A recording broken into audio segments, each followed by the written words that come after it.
अगर आप चाहते हैं निषाद फिल्म के ऑडियो वीडियो सबसे पहले आप तक पहुंचे, तो इस चैनल को सब्सक्राइब करें और साथ ही बेल आइकन को दबाना ना भूलें।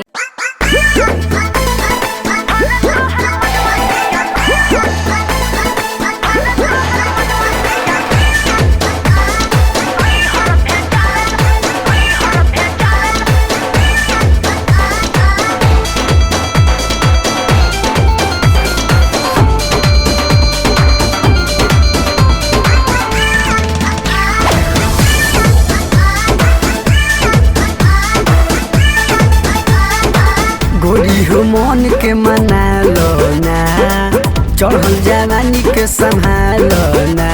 अरे का करे जी आप भी बताइए ना। अरे हाँ रे, गोरी हो मन के मना लो ना, चढ़ल जवानी के संभालो ना।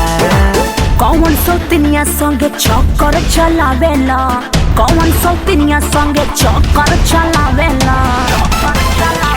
जब हरे तोहर मनवा पिया नहीं हर भेजावेला, जब हरे तोहर मनवा पिया नहीं हर भेजावेला।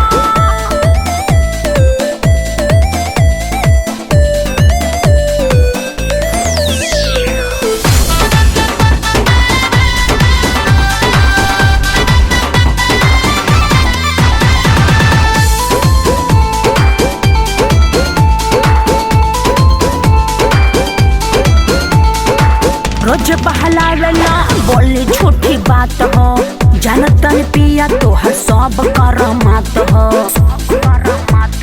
देखा तब सब जानतन हो। का जानते रे, तुहरा तो बाटे रानी शौक के बुखार हो, भैया का रही दिन रात अखबार हो, तोहर के यार हो। बोला का बहरिया से मुँह मारी आवेला, बोला का बहरिया से मुँह मारी आवेला।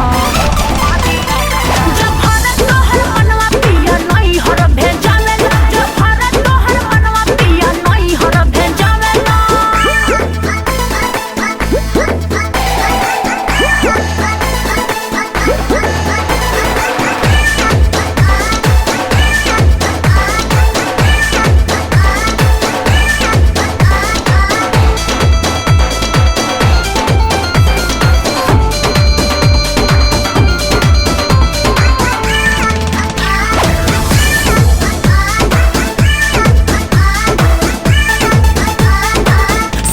सोना सैया जनी तरसाई, अपना में हर संग प्यार के बढ़ाई, प्यार के बढ़ाई।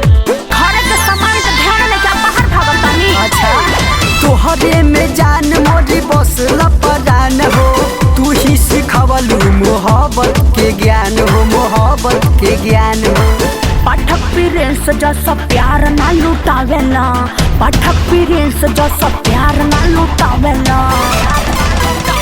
जब हरे तोहर मनवा पिया नहीं हर भेजावेला, जब हरे तोहर मनवा पिया नहीं हर भेजावेला। और ना मन बुता न जा।